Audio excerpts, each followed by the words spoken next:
morning, fantasy football fans. Thanks for joining us on another program of Getting Defensive. And you all know my Friday cohort, Justin.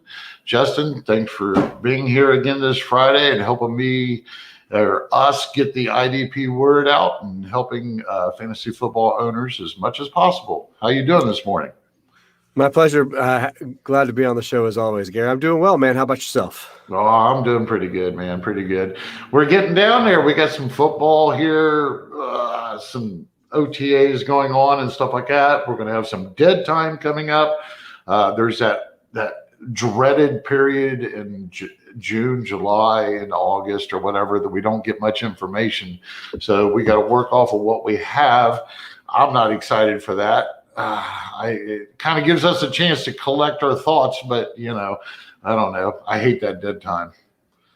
Yeah, it's there's all this excitement coming out of the draft, and then we start getting pieces of we were kind of talking off air about trying to figure out how to decipher some of these new defensive coordinators, which I'm sure we'll get into in a later podcast. But you just get bits and pieces. You start to try to figure out how these rookies are going to play into it. And most of the free agents have signed, but we still have some lingering.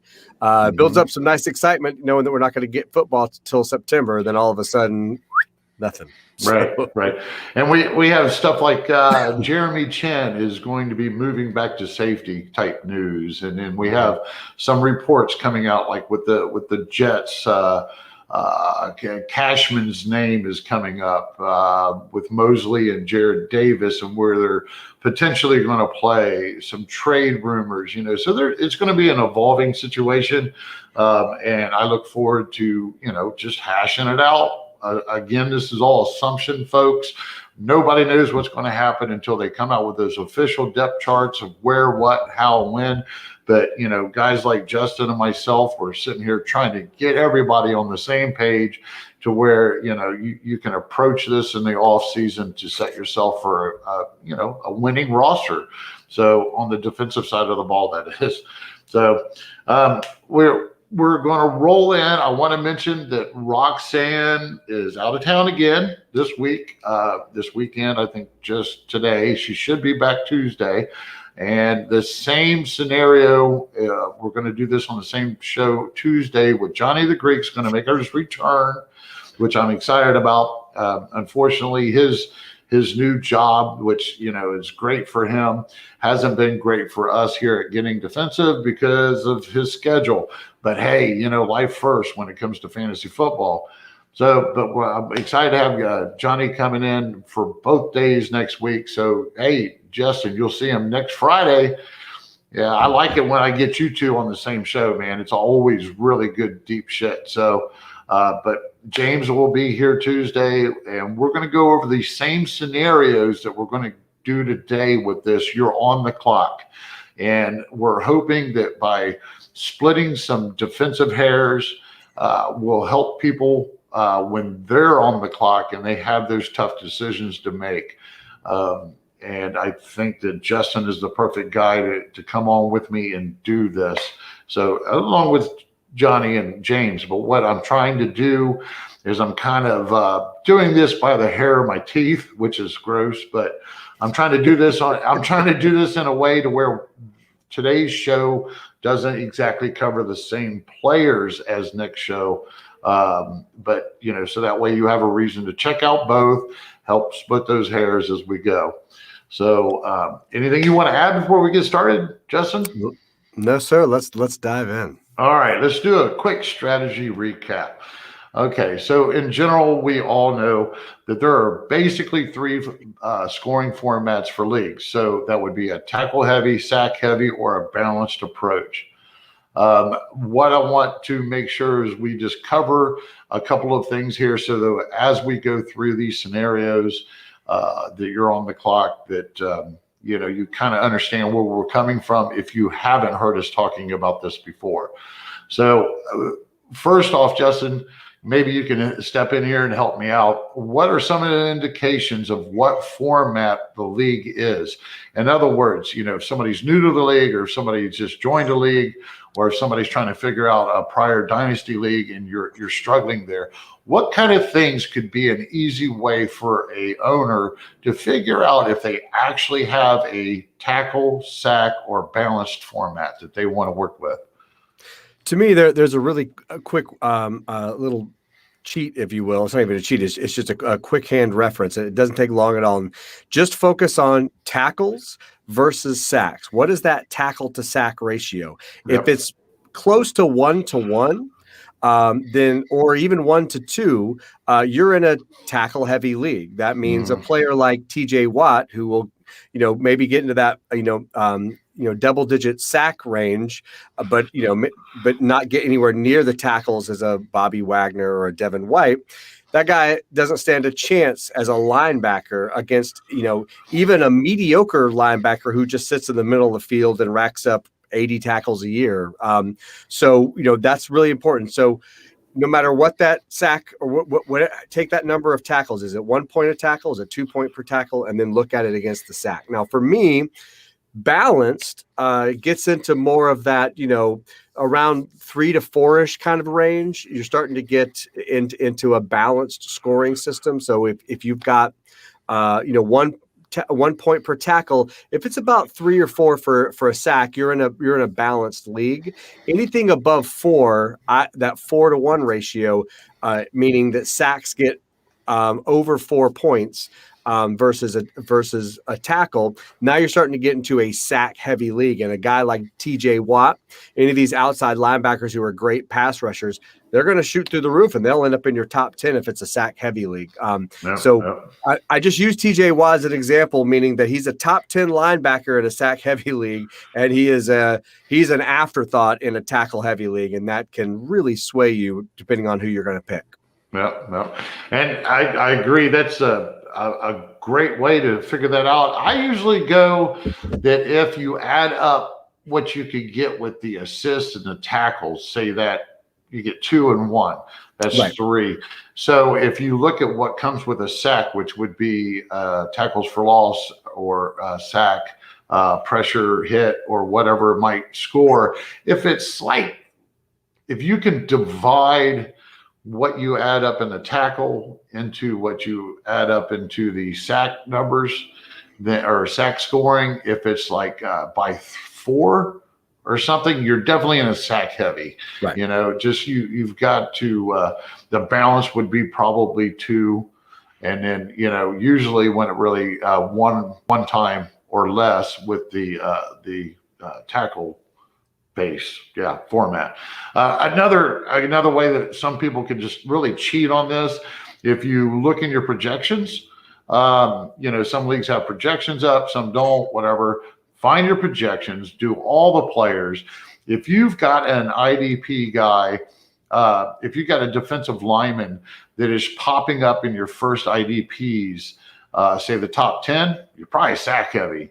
Yep. If you find within the top 20 that you've got a couple of defensive linemen popping up, you might be a balanced. If you're doing the top 25 and there's no defensive linemen whatsoever popping up in there, or edge rushers, then you're probably tackle based. So just a real quick summary, maybe helping them out, I hope. What do you think? Yeah, you mentioned a couple of indicators. This is really simple. Without even paying attention to what they're worth, if you're in a league that gives points for tackles for loss, TFL, or some sites will call that different. Basically, tackles for loss. If you get points for passes defensed, where you're looking for some of those extra indicators where, if it's in a very basic league and it's just, kind of tackle heavy, sometimes you won't even get points for tackles for loss or pass defense. So if you've got points for those, you're already starting to lead toward balanced or or big play heavy, as I call it. Right.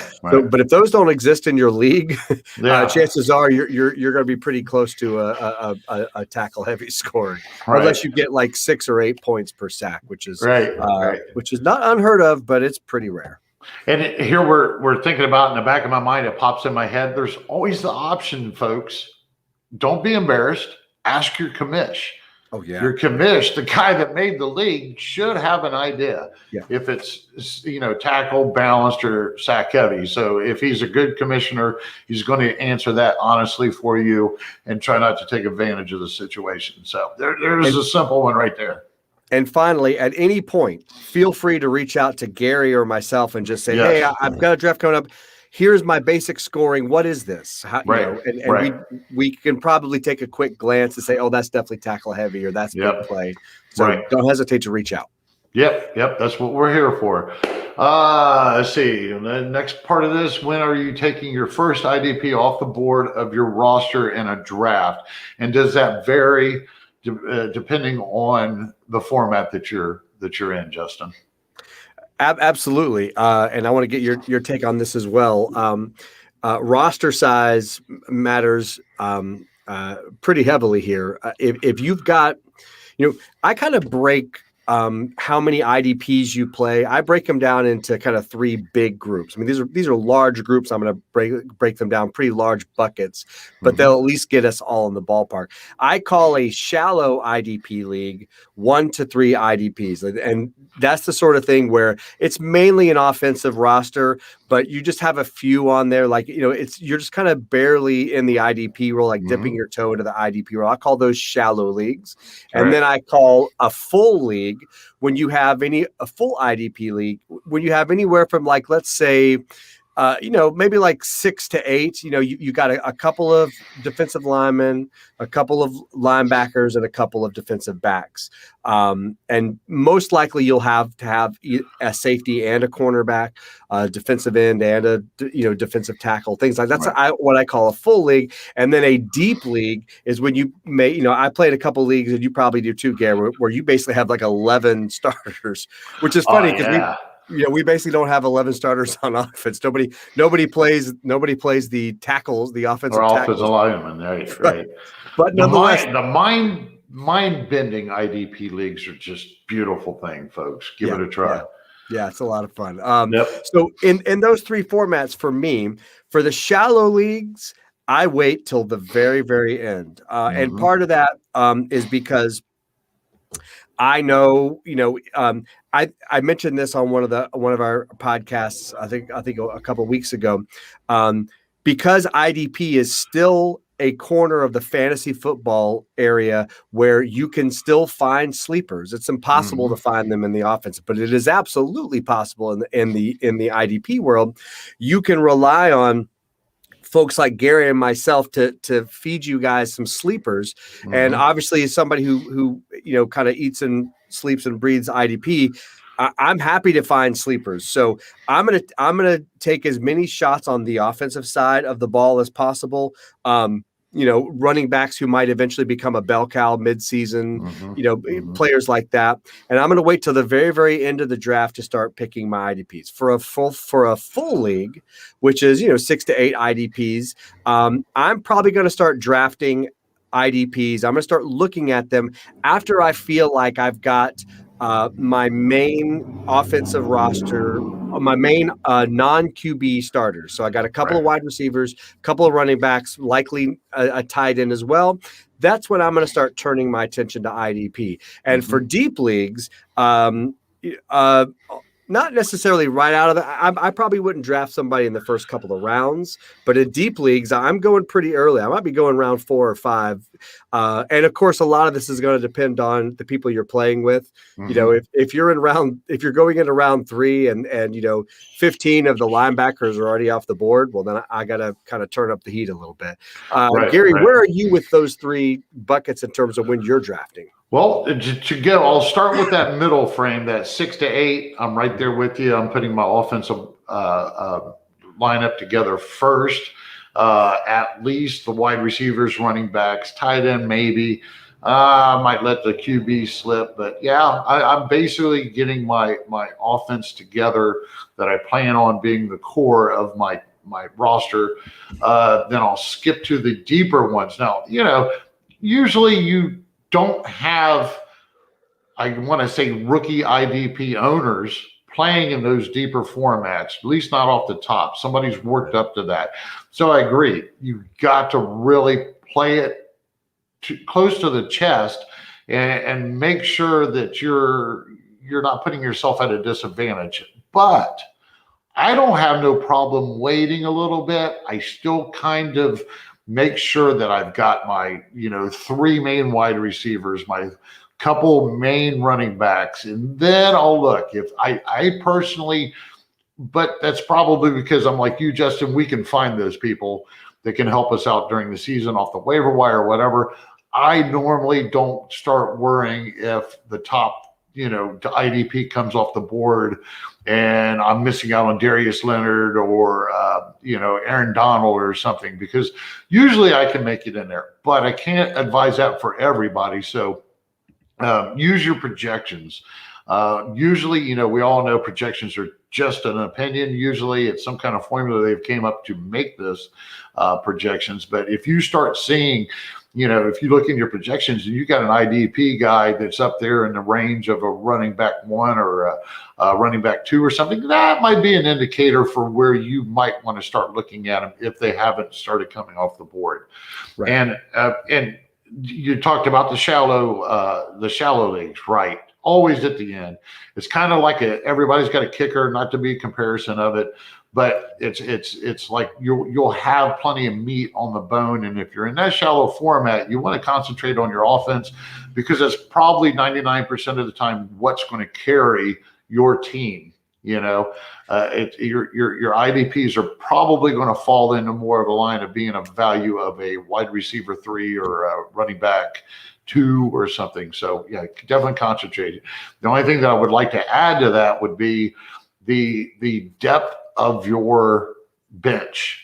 If you're in a shallow bench, say, you've only got 8 to 10 alternative, man, just keep this in mind. There are going to be a lot of waiver wire players to pick up. If you're a shallow bench, there's going to be players there that you can plug and play for bye weeks, for injuries, or for whatever. And if you listen to guys like Justin and myself, where I'm going to be plugging my start sit charts.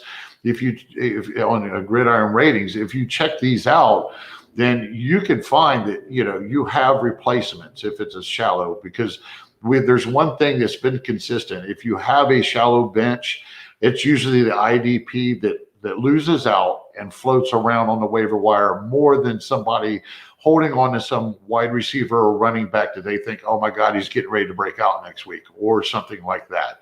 So it's more of an extra piece there for you. And again, if you listen to Justin, myself, or Johnny the Greek, or some of the other great guys that we have on this program, then you'll be able to manage and make it by. So that's the only thing I wanted to add to that.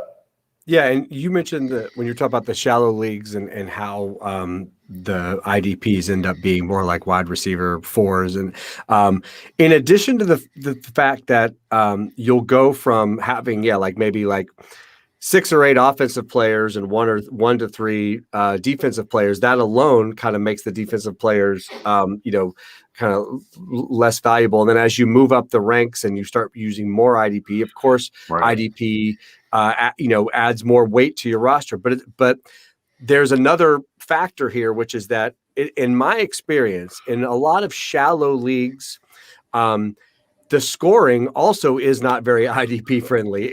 It's likely that if you play in a league that has 2 general defensive player spots, there's a good chance that the scoring is also very low. And we consider low if you get 1 point per tackle. Think about a PPR league. All somebody has to do is fall over and catch the ball, even behind the line of scrimmage, and they're going to get a point, or right. or maybe a little less if it's behind the line of scrimmage. Right. And then compare that to somebody who's getting tackles. So you're going to find that if you play in a shallow league, your IDPs are, you're going to look at your scoring at the end of the week, and your IDPs are going to give you like, maybe 6 to 8 points, and in a PPR league, that's nothing for a wide receiver 3 or 4. So it's kind of doubly damning. And then as you go up the ranks, most of the full leagues, or the deep leagues, that I play in, the IDPs score a lot. I mean, usually, 2 points per solo. You get points for tackles for loss. So you're also going to see the scoring ramp up, which doubly makes IDP more valuable the more people you add, just by consequence. Yeah, you're talking about that, and I know we need to move on, folks, and we'll get to this real quick. But I just got to mention, so I started the IDP Incentive League on my fantasy league this year, and I intentionally, and I had to, because we started this league back in January. It's a 16-team league. And it's full complement of IDP with 10 or 11 starters, and offense, I think I only got like 8. And I also put some restrictions on the offensive, like how many tight ends, running backs, and QBs you could add.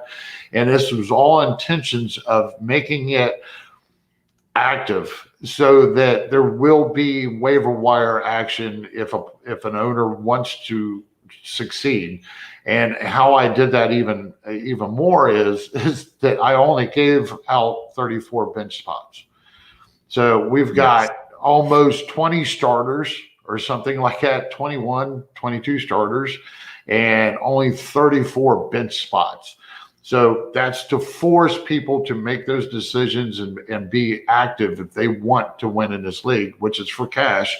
So why wouldn't you want to be, Right. And I had to put that point across when people started, when I was recruiting owners to join this league. I was like, look, this is not for the light of heart. If you're just thinking of, just drafting and forgetting, or just shifting around, it's not going to work.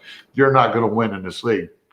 And our process has been, we had a veteran draft, and we had recently had a rookie draft, and now I have waiver wires opening up, and we're doing like the first wave of waiver wires, just like a draft almost, just the first round. And after that, it goes to blind bidding. And I was trying to balance it out, keep it fair. If you got to draft at the beginning of the veteran draft, or if you got to draft at the beginning of the rookie draft, then whoever was stuck in the middle and didn't get to do that, they're getting first waiver wire claims. And I mean, we still, to just mention it, James Conner, because of how this has worked out. Now, I know James Conner is not, but this is the kind of names that are on there: Drake, James Conner, right. And plenty of IDP and stuff. We're just trying to keep this intense and make people think. So, and I had people going, hey, well, wait a minute, I got to drop somebody to make this waiver wire claim because we've already filled our 34. I'm like, yeah, we kept mentioning this. That way you have to make decisions, So it's intense, and I love it. So I love that league. I'm really hoping it's the first year for it. It's a keeper league too, a shallow keeper league. So I'm hoping to keep this thing going for quite a few years here. I just wanted to mention that there. Justin, I'm wasting our time probably. No, you're not. No, it's good. It first of all, getting people to know about that league and be interested in it. But also, it's always good for either people who are in leagues, or if people are the commissioner of their leagues. It's always good to hear some kind of innovative approaches to using. I'll tell you. I don't know about you, Justin. I don't know how you feel about this, and people I know, we're going to get to this real good stuff. Just fast forward if you don't want to hear this. But I have people that I have not met before or something, and I don't tell them necessarily why I won't. That this is one of the factors. If you approach me to join a league, and whether it's paid, free, or whatever, and the first thing that I ask for in details of this, you tell me that it's a 55-man bench, I'm not interested. I'm not interested. I've been in so many of those leagues over 20 some years.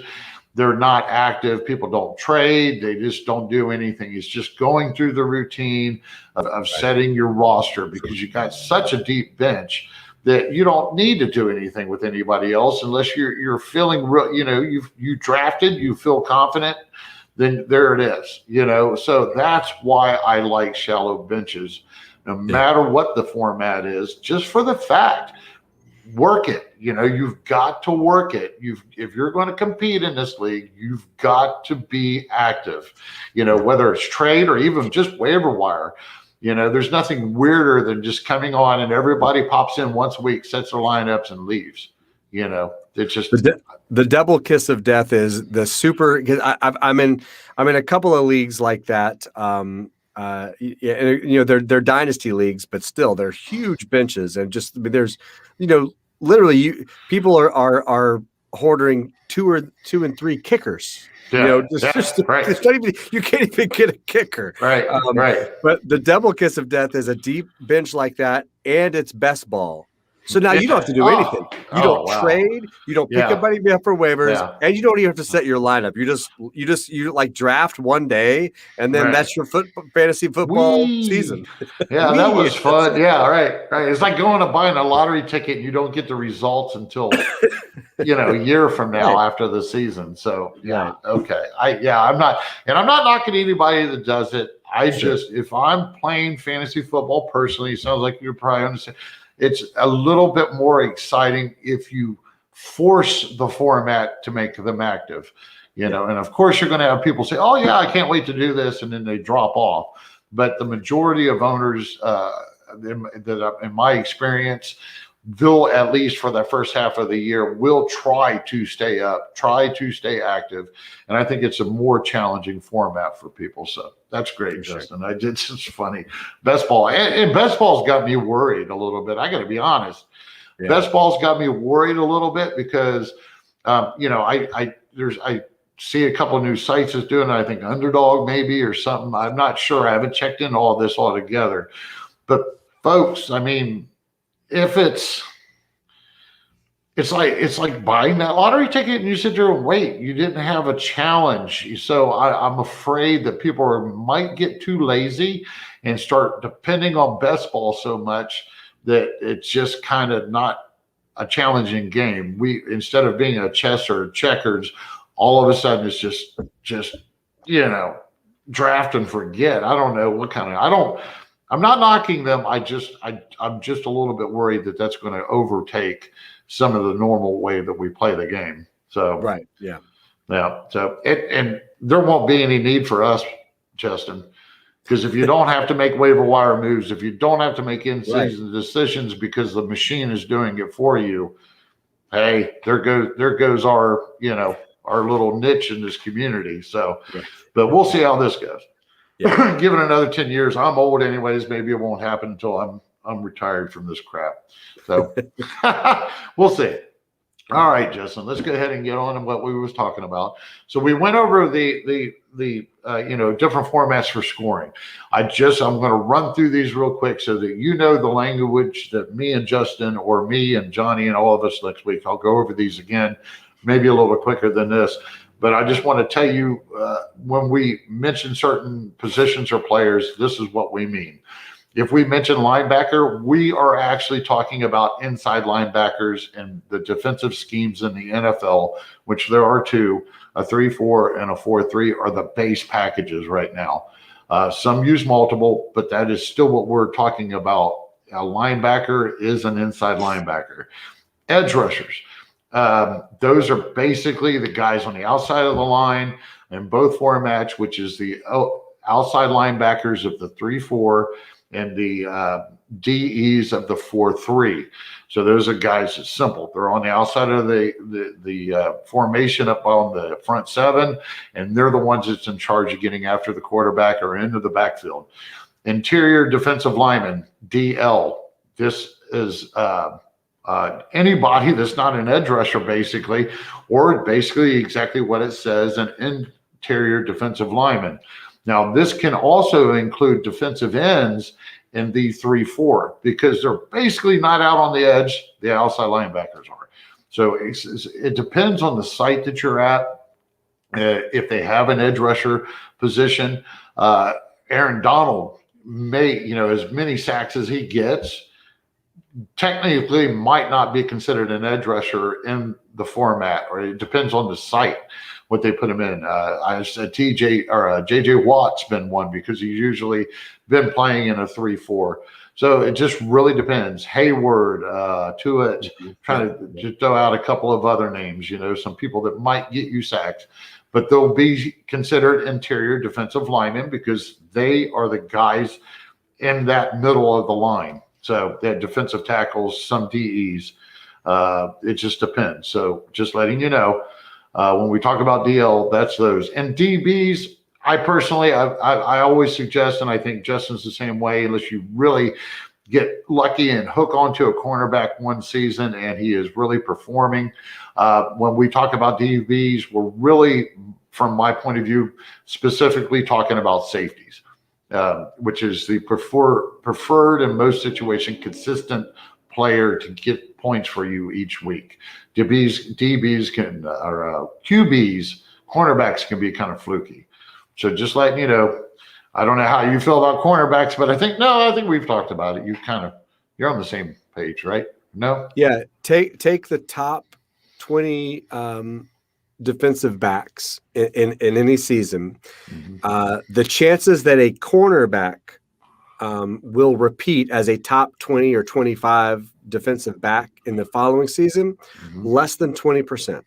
Yep. So you just, whatever, you can look up all the stats, like I'll give you a great one. A lot of this had to do with his role. Actually, his role changed a bunch, but you'll have these cornerbacks who will blow up one year, and we won't get into today what those factors are. Gary and I know most of them, but they'll blow up one year and then the next year nothing. And it happens. It is.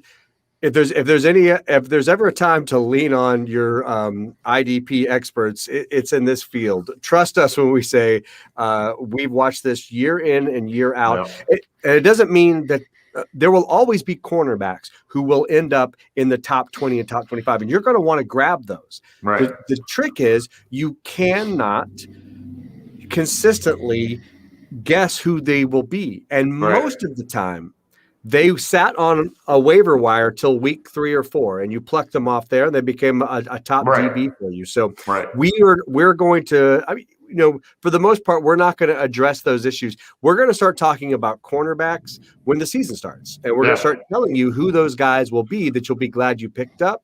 But you're also going to be glad you didn't waste a roster spot on Jair Alexander just hoping he has an amazing season. Right.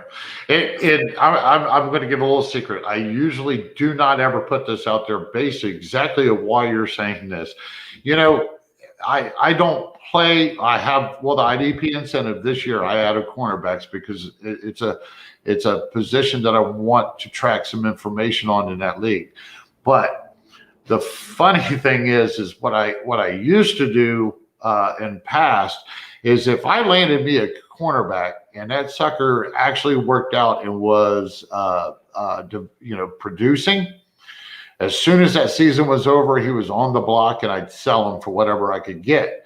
And I would get some nice stuff. I'd get, whether it was picks so I could turn the pick or whatever, because, especially if that cornerback had been traded or signed in a new NFL team. Because the odds are he's not going to have the same opportunities he did, even if it's the exact same position.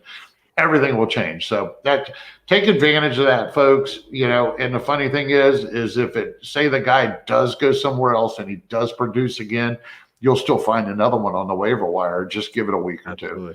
So just a little thing there. So, well, we've been at this for already 44 minutes, man. We got to squeeze in this last segment. Yes.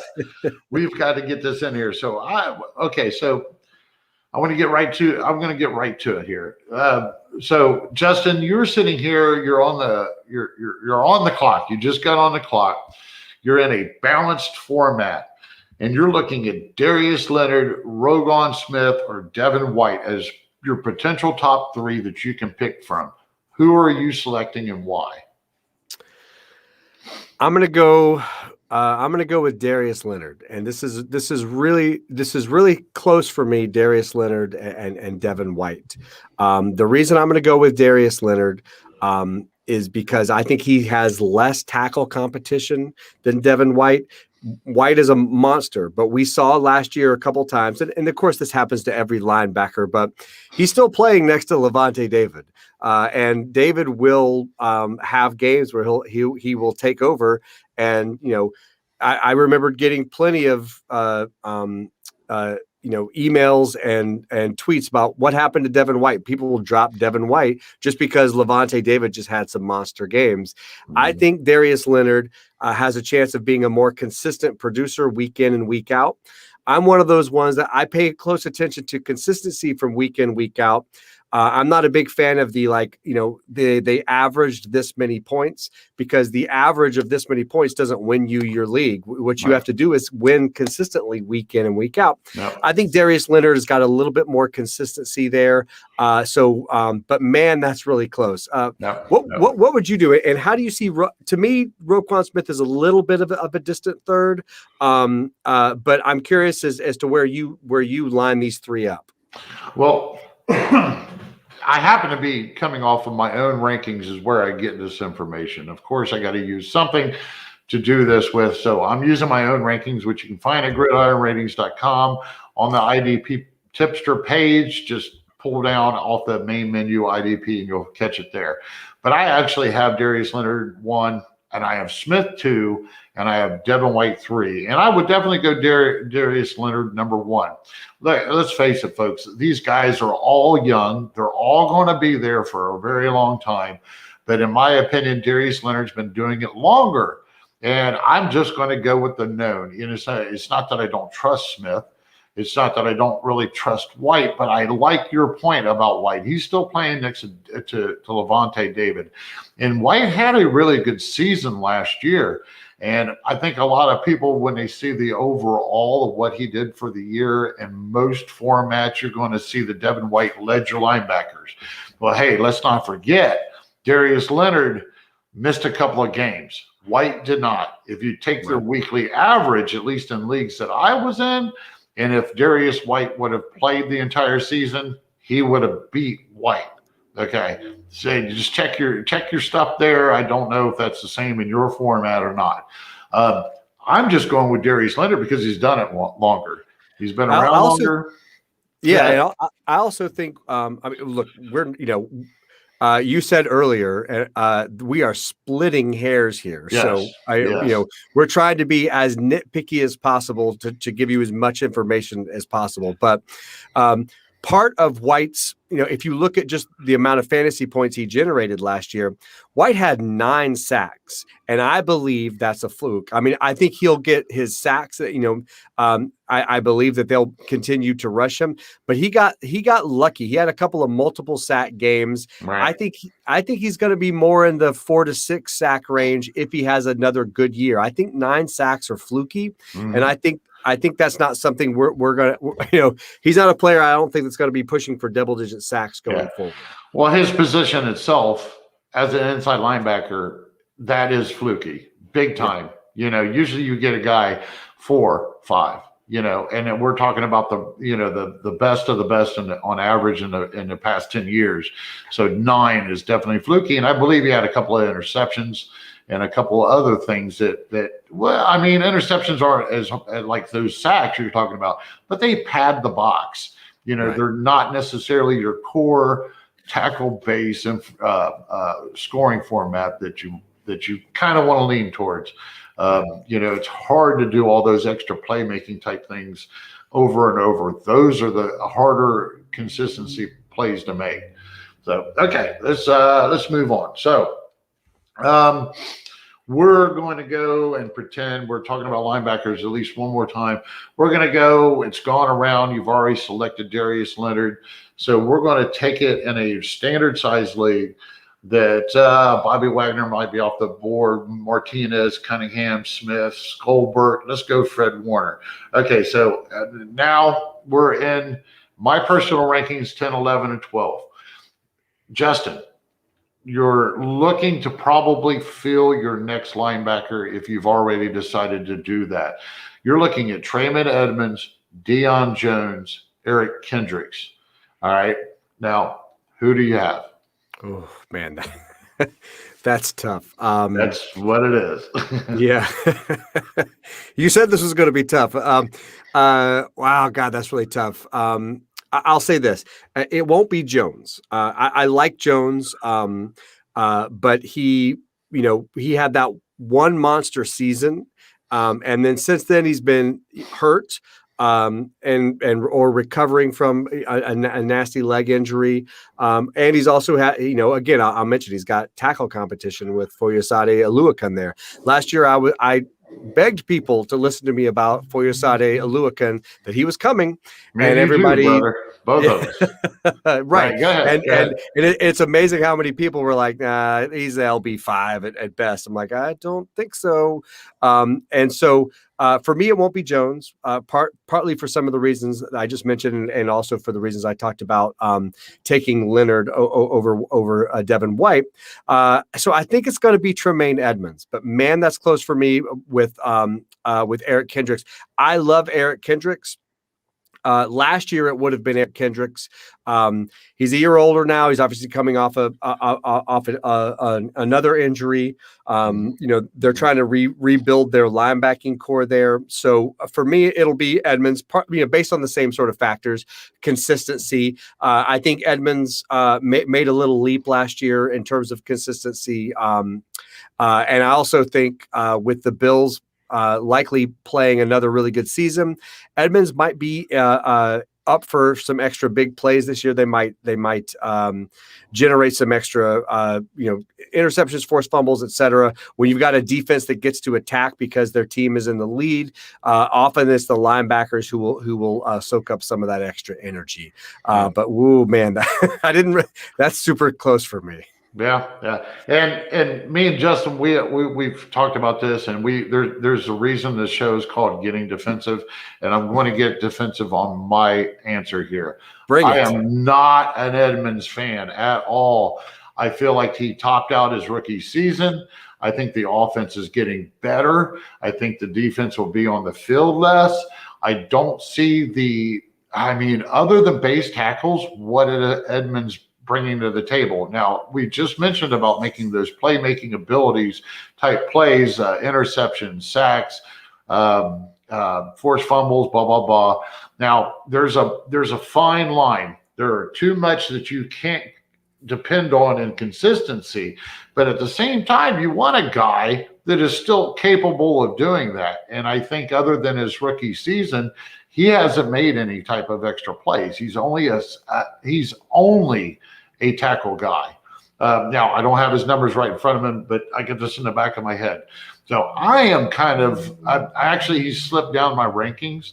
I'm really concerned for Edmonds owners myself, so I am not taking Edmonds at all, and I'm trading him if I can. Now that leaves Deion Jones, and you had perfectly, you got Oakland, he's still there again this year. Deion was one of those guys. He came out just boiling hot, got injured. He's not quite been the same. He rebounded a little bit last year, and then we have the older veteran Kendricks, and he's coming off an injury.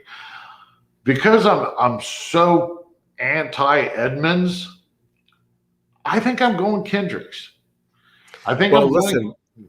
Kendricks, I mean, like I said, last year it would have been a no-brainer.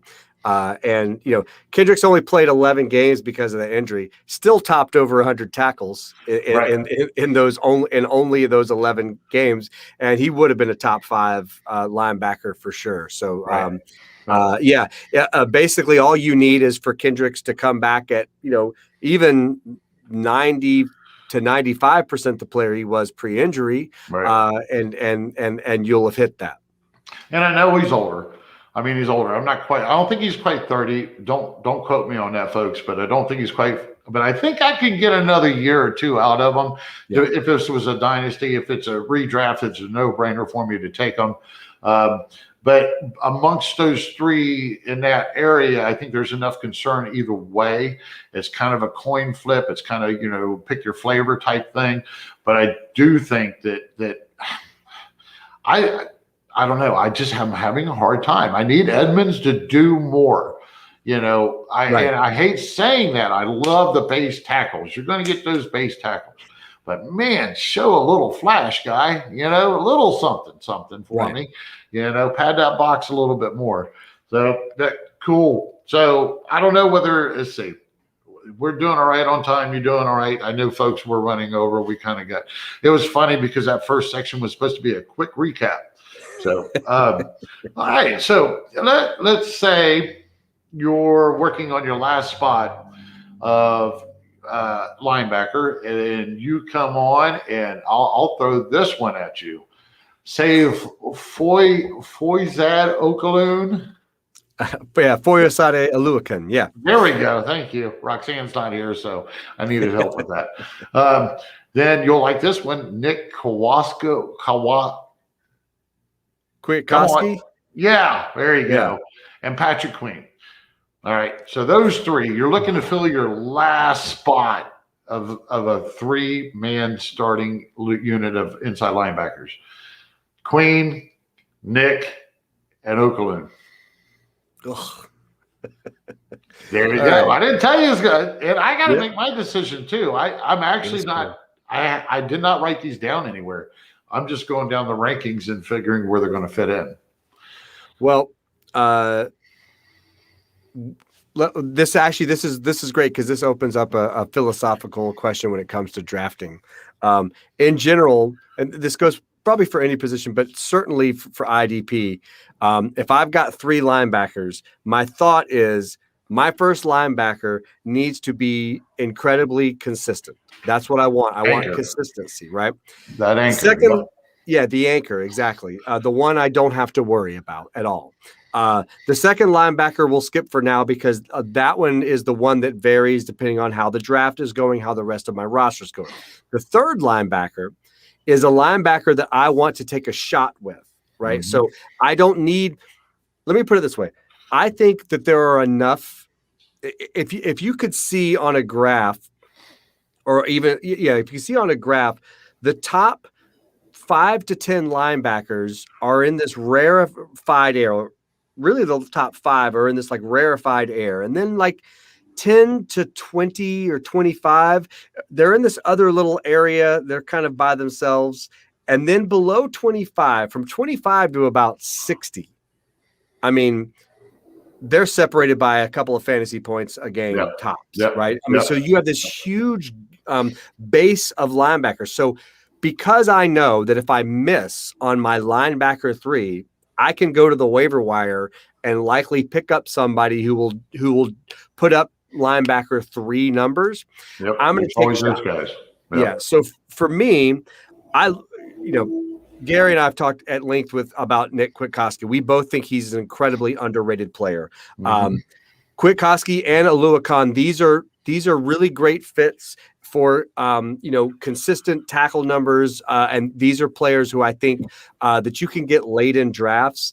If Patrick Queen is there, I'm going to take a shot on him. I think he's going to be inconsistent this year as he was last year, but I'm going to take the shot and hope.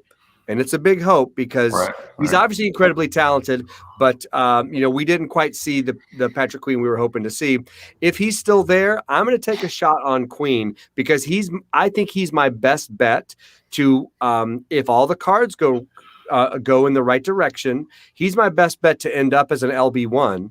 I don't think he'll be able to pull it off this year, but I think he's got the best bet of 3. I think I know the ceiling for Aluakan and Kwiatkowski, and I don't know the ceiling for Queen. Yeah.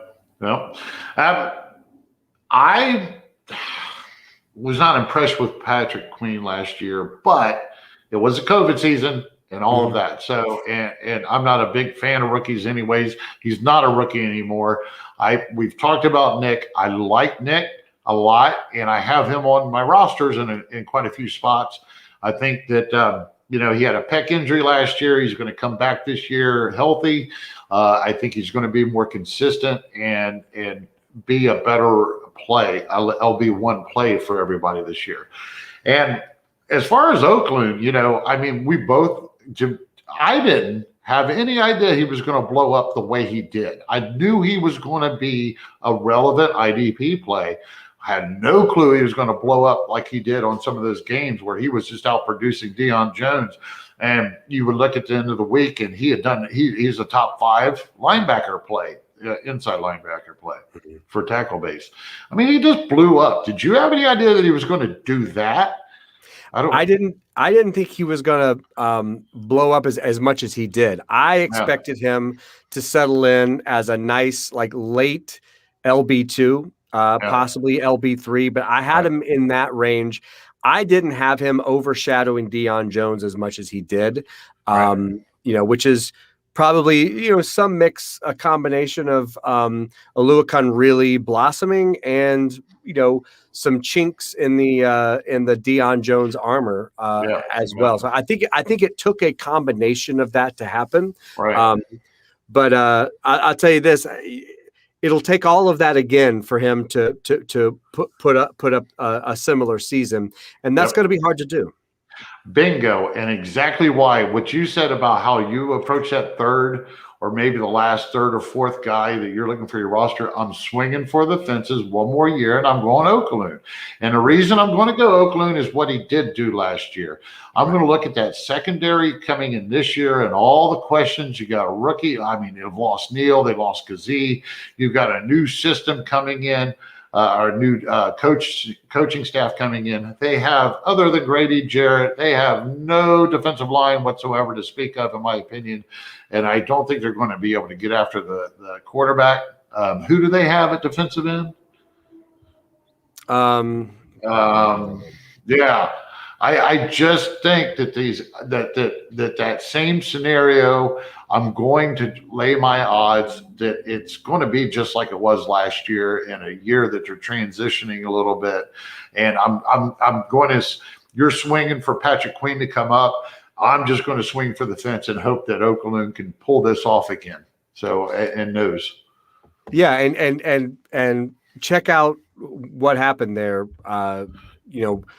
We both took the exact same philosophy that we're going to swing for. Neither of us can accurately predict what Queen and Oluokun are going to do this year. Right. So both of us took the same swing and said there are enough factors that could go either of these players' ways that either of these guys are worth a shot. So when one of these two end up higher than they're ranked, then we basically both just took a chip and took a shot, and we both have our reasons. And to me, the takeaway here is the philosophy of your LB3. The philosophy is this is not now is not a time to make a safe play. Kwiatkowski is a safe play.